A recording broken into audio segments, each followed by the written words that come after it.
الفاتحة.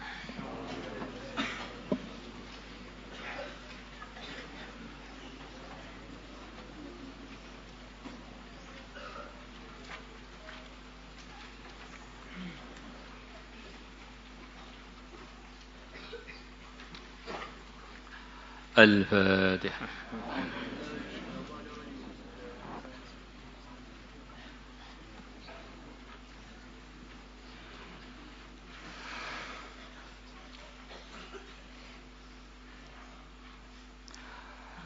بسم الله الرحمن الرحيم. وعن محمود بن لبيد أن النبي bahwasanya Nabi sallallahu alaihi wasallam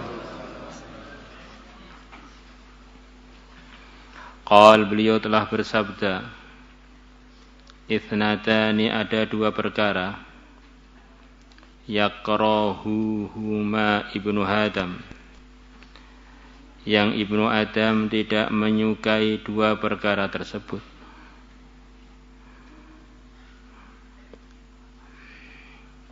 Al-mauta, yaitu kematian. Wal mautu, sedangkan kematian, khairun, adalah lebih baik, minal fitnati, ketimbang terkena fitnah, guncangan-guncangan yang mengganggu agama kita. Ini fitnah artinya ujian yang sampai agama kita ini jadi terganggu mutunya. Bahkan terganggu mutunya itu tingkatan-tingkatan sampai jauh dari agama, bahkan sampai agama lepas dan sebagainya. Di antara kesimpulannya, apa yang tidak kita sukai itu belum tentu itu tidak baik. Kadang-kadang kita ini nggak suka puasa, ternyata puasa lebih baik bagi kita. Kita ini kadang-kadang nggak suka air yang putih, nggak ada manisnya. Air kok nggak ada rasanya, tidak berasa. Ternyata itu lebih baik bagi kita, bagi kesehatan kita, ginjal kita. Yang manis-manis kita suka ternyata menyebabkan kita sakit gula. Kadang-kadang kita ini ngeluyur tuh suweneng, nikmat, melek, bahagia gitu.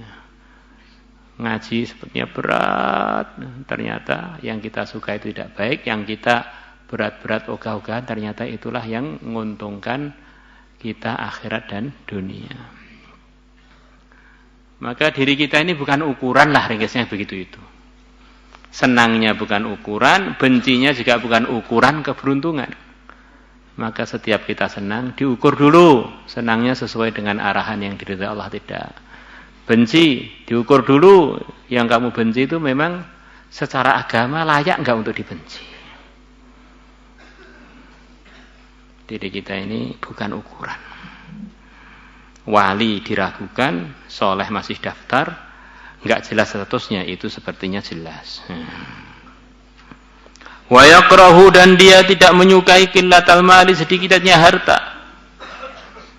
Wes sedikit, kadang enggak datang, enggak seneng. Wa qillatul mali, sedangkan sedikitnya harta, aqallu, lebih meringankan, lil hisabi, kepada hisab.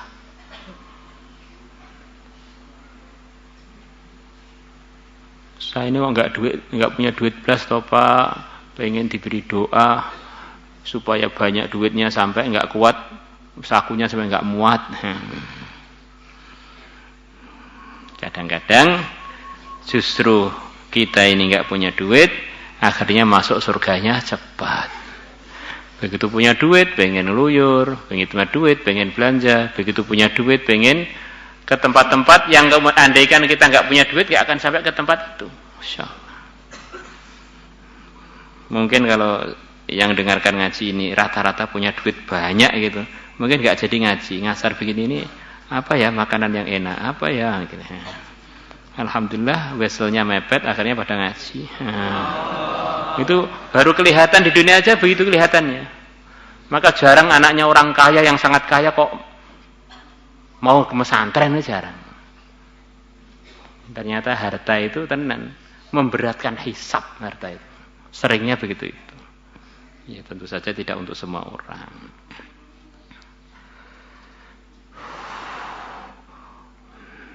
Rawahu Ahmad wa rijaluhu rijalus sahih. Wa an Abi Sa'id al-Khudri radhiyallahu anhu 'anil Nabi sallallahu alaihi wasallam. Qala Nabi bersabda,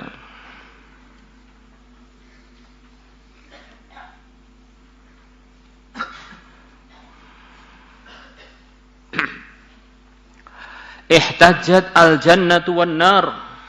Surga dan neraka telah berdebat. Ini kata para ulama, sebagian ulama, ini berdebat ala hakikatihi.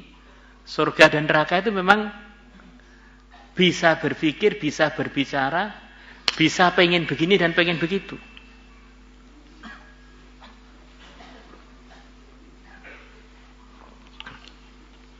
Bahkan kecerdasannya itu sangat-sangat cerdas. Kepekaannya itu sangat-sangat peka. Begitu orang masuk surga, dia pengen apa, surga langsung otomatis menyajikan untuk dia. Masya Allah. Pengen minum, datang minuman untuk dia. Pengen makanan, datang makanan untuk dia. Maka perdebatan ini memang perdebatan yang hakiki. Faqalat, maka berkata an-naru, api neraka. Fiya, di dalamku al-jabbarun, adalah ada orang-orang yang suka memaksakan kehendaknya. Al-jabbarun di antara artinya orang yang menggunakan kekuasaannya untuk memaksa orang lain hal-hal yang tidak diridhoi Allah.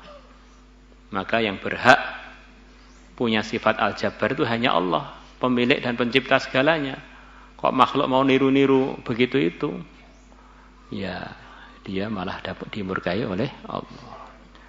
Wal mutakabbirun, dan di dalamku ada orang-orang yang sombong. Wa qalat, dan berkata al-jannatu, surga. Fiya, dalamku, di dalam aku surga. Du'afaul muslimin, orang-orang muslim yang lemah.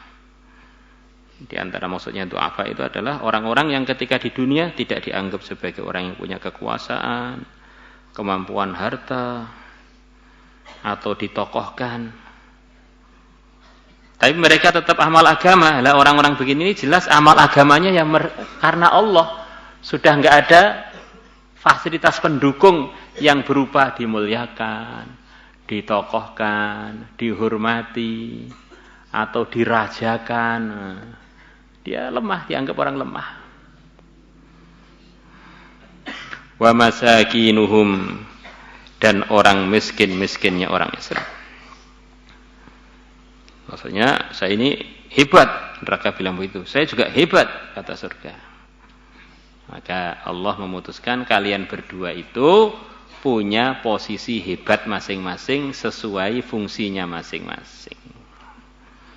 Faqadallahu bainahuma, maka Allah memutuskan bainahuma, antara surga dan neraka. Innaki al-jannatu, sesungguhnya engkau surga. Rahmati, adalah sayangku. Sayangnya Allah tertampakkan di surga itu. Arhamu biki, aku akan menyayangi biki, dengan menggunakan kamu. Man, orang asya'u, yang ku kehendaki. Orang-orang yang mau saya sayangi tak masukkan ke kamu. Wa innaki an-naru, dan sesungguhnya engkau an-naru, neraka. Adzabi, adalah siksaku. Wa adzibu biki man asya', aku akan menyiksa dengan gunakan kamu siapa yang aku kehendaki. Ini di antara mafhumnya hadis ini mafhum jauh.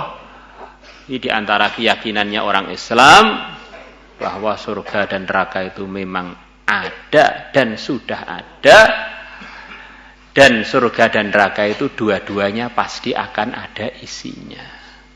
Dan di neraka sekian banyak firman Allah bercerita, sekian banyak orang akan dikekalkan di neraka.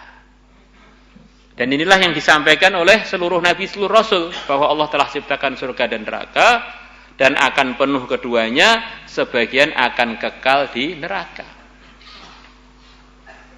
Maka dari situ para ulama dalam kitab-kitab fiqhnya beliau mengatakan termasuk doa-doa yang tidak boleh dan itu memang bertentangan dengan keyakinan kita adalah mendoakan semua orang dapat hidayah. Semua orang masuk surga. Itu perkara yang belum pernah terjadi dan tidak akan pernah terjadi. Sebagaimana keyakinan kita. Ini sudah keputusan Allah, termasuk bagian iman dengan takdir. Karena kita tahu bahwa hamba Allah manusia ini sebagian tidak beriman, sebagian beriman. Maka kalau kita ini minta kepada Allah, semuanya disuruh masukkan surga, ini bertentangan dengan iman kita. Orang yang tidak beriman memang tidak boleh masuk surga. Maka doanya para ulama saking hati-hatinya, ya Allah berikan hidayah aku, jadikanlah aku asli hidayah untuk para manusia. Tidak ditambahi jami'ah. Karena jami'ah itu maknanya keliru. Dan itu tidak mungkin. Allahumma hdina wahdin nas waj'alna sababan liman ihtada. Enggak usah ditambah jami'an.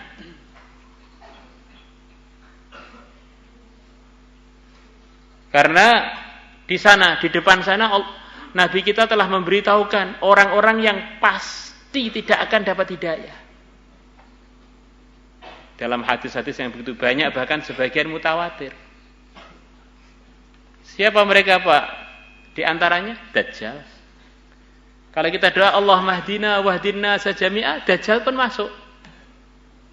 Mungkin enggak Dajjal dapat hidayah? Mungkin enggak kira-kira? Enggak mungkin kan?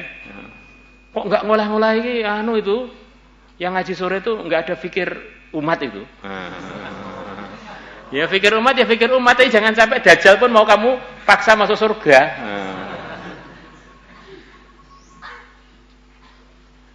Kemudian yang kedua, Ya'jud Ma'jud. Dajjal ini adalah manusia, cucunya Nabi Adam. Bahkan Dajjal itu adalah bagian dari cucunya Nabi Ibrahim. Katanya begitu itu. Jadi keluarga Yahudi cucunya Nabi Ibrahim. Dari Bani Yakub, Bani Israel. Kemudian Ya'jud Ma'jud itu juga cucu-cucunya Nabi Adam yang tidak dapat jatah hidayah. Kalau kita doa Allah mahdina wahdina sajami'ah, Ya'jud Ma'jud pun masuk. Padahal Nabi sudah bersabda dalam sekian banyak hadis, Ya'jud Ma'jud mereka memang enggak dapat hidayah. Gimana? Belum lagi di akhir zaman akan terjadi pertempuran antara umat Islam dan orang Yahudi. Orang-orang Yahudi pada sembunyi di antaranya di belakang pohon Qorqod. Maka batu-batu waktu itu dan tempat-tempat yang mereka gunakan sembunyi selain pohon Qorqod akan bilang, "Hai muslim, ini Yahudi sembunyi di bawah saya, samping saya, di belakang saya." Ini maknanya, ini orang ini memang enggak ada jatah hidayah, jatahnya adalah dilenyapkan dari dunia.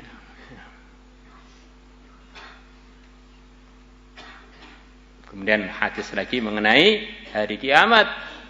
Begitu Allah berkehendak dunia mau dikiamatkan, Allah datangkan angin wangi. Harum yang semua orang beriman begitu menghirup angin tadi akan wafat semuanya. Tinggal orang-orang yang tidak beriman langsung kiamat. Bagaimana? Masuk akal enggak? Ya harus toh, masa enggak masuk akal? Bisa dipahami kan? Kamu lihat dalam i'anah, dalam itu kan diantara doa-doa yang salah itu, minta hidayah untuk semua orang. Jadi selama ini saya salah Pak, ya enggak terima salah yang diteruskan. Kecuali kata sebagian ulama, semoga aja kalau orang itu saking sayangnya pada umat, saking penginnya dan sayang pada umat sampai kelupaan doa tanpa disertai keyakinan, dia menambahkan ihdina wahdina sajami'ah. Bukan diyakini itu berhasil, tapi hanya lontaran semangat dia. Semoga aja orang yang begitu itu dimaafkan karena tidak meyakini. Kalau meyakini itu berlawanan dengan Quran hadis, berlawanan dengan akidah kita. Namanya semoga dimaafkan berarti kan keliru tetap aja. Seperti ada orang kamu menyiapkan jamuan untuk orang 100. Yang datang 1000 orang. Jelas kurang 900 kotak. Terus kamu saking semangatnya ngikram, Masya Allah silakan makan semuanya. Padahal kamu tahu itu nggak akan mungkin akan semuanya. Maksudnya untuk basa-basi atau saking semangatnya kalau umpama saya mampu akan gitu. Ya, jadi itu kata-kata istilahnya kata-kata yang nggak mungkin terjadi. Tapi kita omongkan, kita tahu, tapi hanya sekedar saking semangatnya. Semoga itu jadi bagian yang dimaafkan. Tapi kalau nggak begitu itu memang keliru itu. Ya, siapa yang masih doa Allahumma hdina wahdina sajami'a. Enggak usah tambah jami'a. Allahumma hdina wahdina waj'alna sahaban liman ihtada.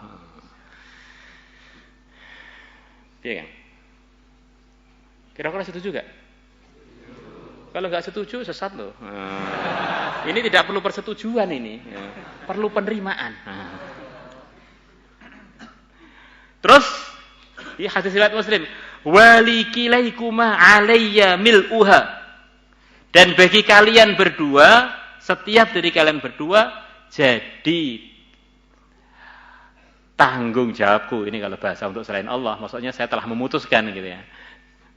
Tanggung jawabku siapa yang menanggungkan kepada Allah ya. Alayya mil'uha, sudah jadi keputusanku untuk memenuhi surga atau memenuhi neraka. Maknanya sudah jadi ketentuan Allah bahwa neraka pun akan penuh. Masa kamu akan nguras neraka? Surga pun akan penuh, nggak bisa dikurangi. Jatah hidayah juga nggak bisa dikurangi. Ini Pak, orang itu Pak terpengaruh temannya, akhirnya rusak, akhirnya keluar dari Islam. Ya itu mungkin secara asbab zahir begitu itu. Tetapi Allah tidak akan pernah keliru nyeleksi hambanya untuk masuk surga atau masuk neraka. Memang dia ini ya orang buruk, kebetulan berkasing baik, akhirnya begitu terjadi ujian, terjadi macam-macam seleksi di dalam kehidupan dia, tampak bahwa dia ini memang bukan ahli surga. Ada orang sebenarnya buruk-buruk menjelang wafat ternyata tobat masuk surga. Ini memang asli ini orang baik tapi terkotori dengan macam-macam kotoran. Begitu seleksi terakhir bersih, layaknya dia masuk surga, tidak layak masuk neraka. Wallahu a'lam bishawab. Kalau kita bilang yang benar itu kurang lebih begitu itu.